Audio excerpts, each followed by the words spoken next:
I sat in my office reading over the report the guards outside the wall had sent me. Someone is sneaking people in. Those ogres getting in was one thing, but now we have vampires roaming the streets. I hear Alex say as I glance over the piece of paper and stare at him. I am aware someone is letting other demons into my territory. It could be a citizen, or it could be one of my very own men. Either way, I will kill whoever it is. I tell him coldly as I drop the paper I was reading into the trash. I hear a commotion outside my office as Boyd barges in. I want to switch with someone right now. I'm not dealing with Jake, another fucking minute. I'm an assassin, not a fucking waiter. He snaps as I calmly stand up. I walk up to him, not saying a word, as I watch him squirm under my gaze. I take my eye off of him as I hear footsteps and watch Dean walk into my office. He opens his bag and pulls out a vampire's head. I found it on the west side of town. It was in the process of attacking Willow. I feel anger rise up as Dean speaks. She is fine, was just a little shaken up. I will also switch with Boyd if it shuts him the hell up. What kind of assassin can't handle being nice long enough to keep the boss's women safe? Dean says in a mocking tone. Boyd glares at Dean. I don't mind babysitting one woman. It's the fact that Jake is the same asshole as always. Boyd says to Dean and looks at me. Out of all the women you could have picked, I don't get why you picked a weak human. He snaps as I grab a hold of him by his throat and slam him against the wall. It's none of your concern why I picked her.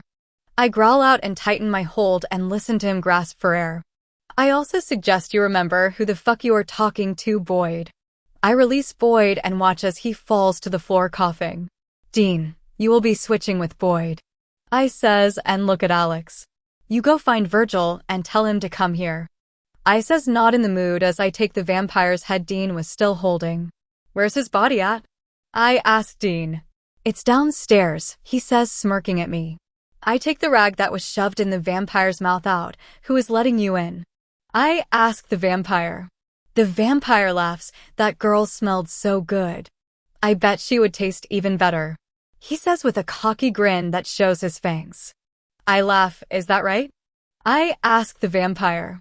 Yeah, it is, he says, laughing. I join in on the laughing before I slam his face into the wall hard enough for blood to spray all over my wall.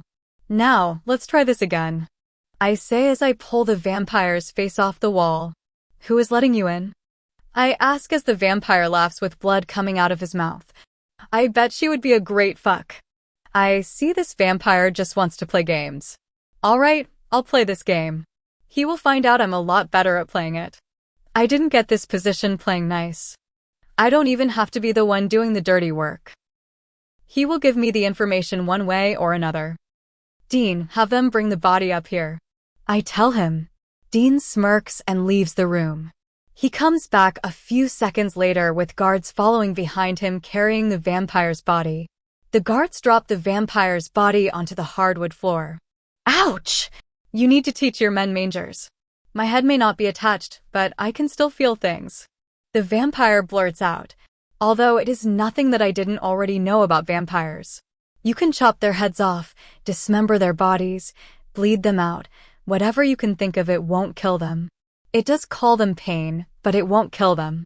The only thing that kills vampires is sunlight, holy water, garlic, or fire.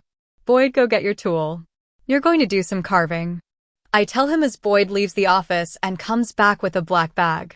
He sets the bag down on the table and unzips it, revealing knives, pliers, needles, hammers, and more. I watch as Boyd takes out the hammer and walks over to the vampire's body and smashes the vampire's fingers.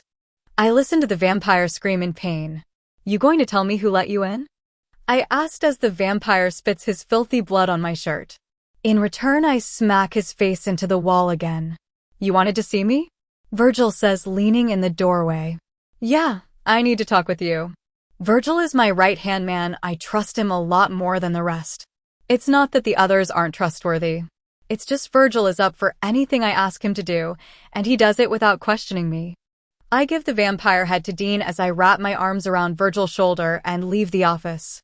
I need you to go pick up the shipment that's arriving in Italy next week. Make sure everything I paid for is there, and to make sure it arrives here without any complications, I tell him. Virgil nods his head. Yeah, I can do that, he says as I smile. Good. I give him a pat on the back. So, how are things with Kristin? I ask as I walk down the stairs and into my walk-in bar area. I grab 2 glasses and fill them both up with whiskey. It's pretty good actually. I know the plan was to use her to get close to Willow, but I think I might keep Kristin, he says with a smirk. He takes the glass I offered and takes a drink of the whiskey. Well, that's good to hear. It's been a while since you dated. I tell him. Virgil chuckles, yeah, I know, but I was also surprised that you took an interest in Willow so quickly. You only had a short interaction with her at the diner. He says. I down my whiskey, what can I say? I saw something I liked and I want it. I tell Virgil. I glance up at Dean as he comes walking down the stairs. The filthy vamp tell you anything? I asked him. Dean shakes his head. No, just said he didn't know who it was. That his boss told him where to sneak in at, but not who is behind it. Since he is no longer any use. I have the guards building a bonfire. He says, taking a seat in a chair. Good. I tell him as I refill my glass.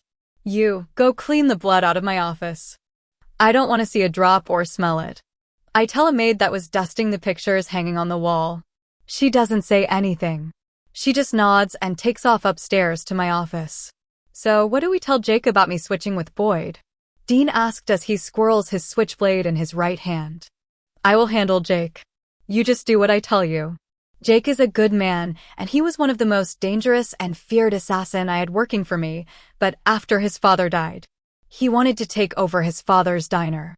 I told him he could do both, but he wanted out. I granted his request under the condition that he lets me use his diner for meeting with other demon clans as needed. I got to head out. Kristin is starting to blow up my phone with text messages. Virgil says as he finishes his glass of whiskey. I laugh, you must really like her. If you're letting her boss you around. I tell him as he laughs, I do like her, but I also want to get laid. Virgil says before he transports away. What about you, boss? When are you going to bring Willow here? Dean asked me. I smirk, I will bring her here soon. If she's pregnant or continues to be in danger, she will be here a lot sooner than expected. So make sure what happened tonight doesn't happen again. I tell Dean. He nods, got it, boss. He says as I pat him on the shoulder. Make sure you get some rest. I tell him as I head upstairs to my bedroom. I take my shirt and pants off, tossing them into the laundry basket full of dirty clothes. I need to get a maid to do my laundry at some point.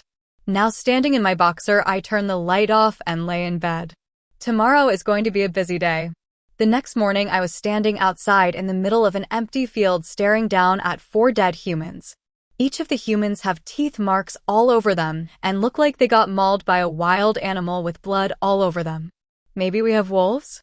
Alex says, staring at the dead humans.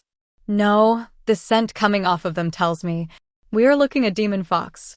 It either slipped in the same way the vampires did or it managed to sneak in a different way. I say as I sip on my coffee. Get this mess cleaned up and get rid of the bodies. Last thing I need is for this to end up on the news causing a panic in town. I say as Alex nods and motion for the guards to help him move the bodies. Pulling out my phone and sending a text Virgil about the situation before walking back to my car and driving to the warehouse. Pulling into the parking lot of my warehouse. I notice a lot of my men hanging around outside. Why is everyone standing around? I asked with my window rolled down. The doors won't open. We've been trying to get in with a crowbar, but the door is sealed shut. Seriously, today has just been a shit morning. I get out of my car and slam the door shut as everyone moves out of my way. As I storm my way through the crowd of man. As I get to the front door, I touch it, feel the heat and electricity going through the palm of my hand. I see no wonder they can't get it. There is a barrier in the way. What dumbass would hide out in my warehouse? I let my aura rise up to the surface and I punch the barrier. I watch as the barrier becomes visible, exposing its light pink color as it sends electricity through my body as it electrified me and tries to push me back. I let out a laugh as I punch the barrier once again and watch the barrier shatter into pieces. Opening the doors to the warehouse house, the first thing I smell is blood. I turn the lights on to see the floor covered in blood, along with bloody drag marks leading to the back. I follow it to find the demon fox eating one of the guard dogs.